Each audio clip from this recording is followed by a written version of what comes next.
Halo, selamat pagi anak ibu. Ya, pertama ibu akan mengenalkan diri ibu. Nama ibu adalah Hasari Yolandana Berutaregan. Panggil saja Ibu Yu. Di sini ibu akan membawakan pelajaran desain grafis printing pada kelas multimedia. Baik, kita akan masuk ke materi. Di sini kita akan mempelajari apa sih itu desain grafis. Nah, di sini juga kita akan mengenal dasar desain grafis. Pada desain grafis, pengertiannya sendiri terbagi menjadi dua kata, yaitu desain dan juga grafis. Nah, desain berarti proses atau perbuatan dengan mengatur segala sesuatu sebelum merancang. Sedangkan grafis adalah titik atau garis yang berhubungan dengan cetak-mencetak. Sehingga dapat disimpulkan bahwa suatu kombinasi kompleks antara kata-kata, gambar, angka, grafik, foto, dan juga ilustrasi yang membutuhkan pemikiran khusus dari seorang individu yang bisa menggabungkan elemen-elemen ini, sehingga mereka mampu menghasilkan sesuatu yang khusus atau sangat berguna dalam bidang gambar. Selain itu, desain grafis juga memiliki tujuan. Tujuan desain grafis merupakan sebagai media penyampaian sebuah pesan kepada masyarakat dan menciptakan desain yang bersifat imajinatif sesuai kehendak pembuatnya dan bersifat menyenangkan agar mampu menyempurnakan pesan yang disampaikan. Nah, bukan hanya itu saja, desain grafis adalah salah satu wujud seni lukis atau gambar terapan yang menyediakan kebebasan untuk sang desainer atau perancang dalam memilih, membuat, atau mengatur elemen rupa menjadi seperti ilustrasi.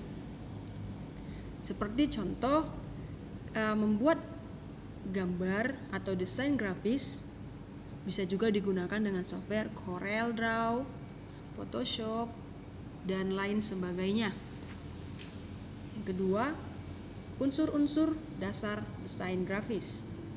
Pada unsur-unsur dasar desain grafis memiliki banyak sekali unsur. Yang pertama bisa kita lihat ialah garis. Garis itu sendiri merupakan unsur desain yang menghubungkan antara satu titik dengan titik poin yang lainnya.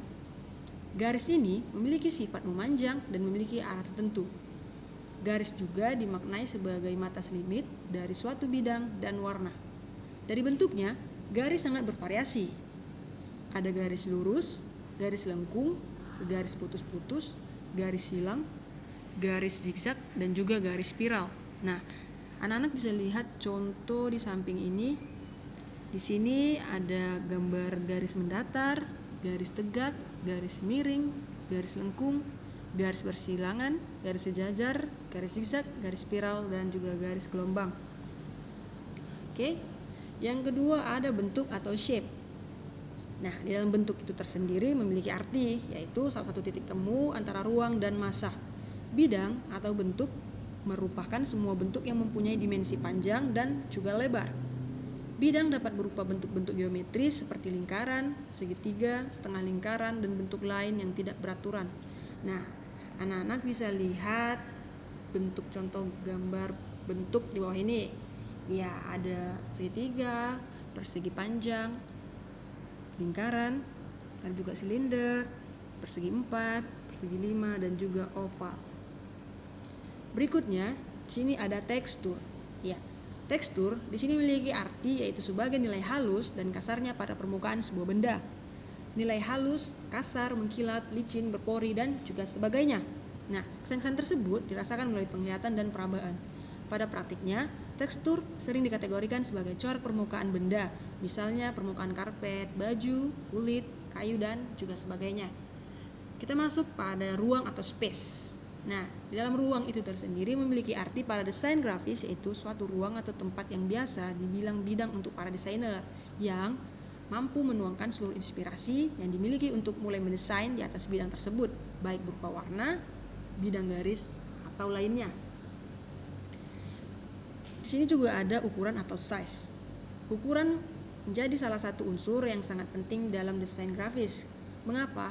Karena dalam ukuran ini memiliki panjang dan pendek, tinggi dan rendah, serta besar dan kecil sebuah objek. Unsur ini digunakan untuk memperlihatkan objek manakah yang kita mau tonjolkan. Berikut ada warna. Warna merupakan unsur yang sangat penting untuk diperhatikan karena memiliki warna berarti kita menentukan arah dan tujuan sebuah desain grafis karena mewakili visual yang bisa dinilai oleh mata.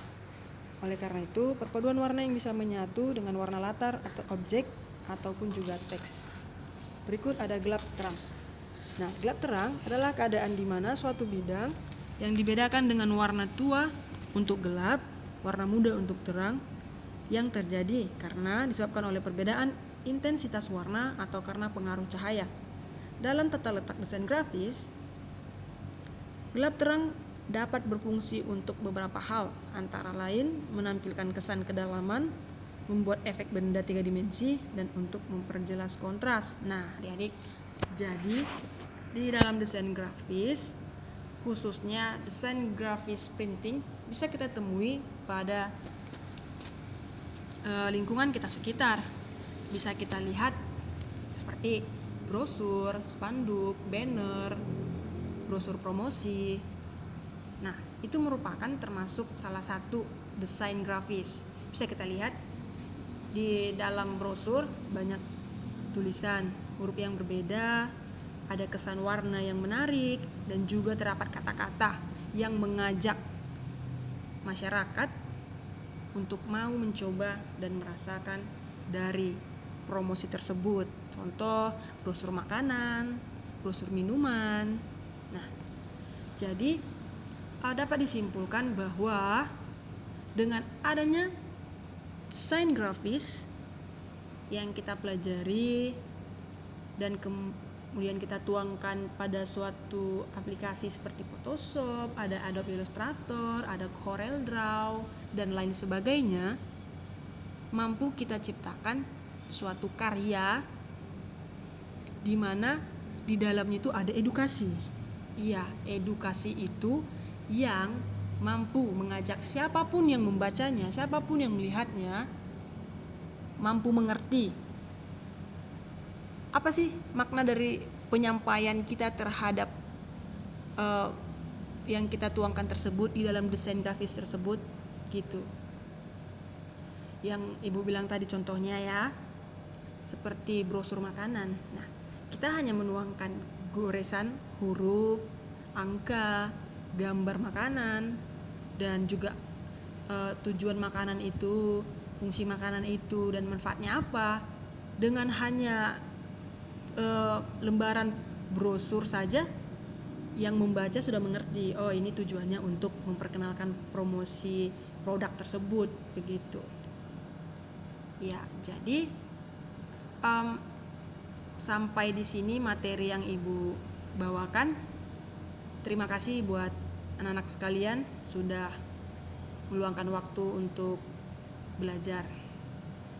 Kalau perlu belajar lebih giat lagi, dan jangan lupa selalu jaga jarak, pakai masker, jaga kesehatan, dan konsumsi vitamin C dan untuk supaya tidak terjadi hal-hal yang tidak diinginkan. Oke, terima kasih. Selamat pagi buat anak-anak semua.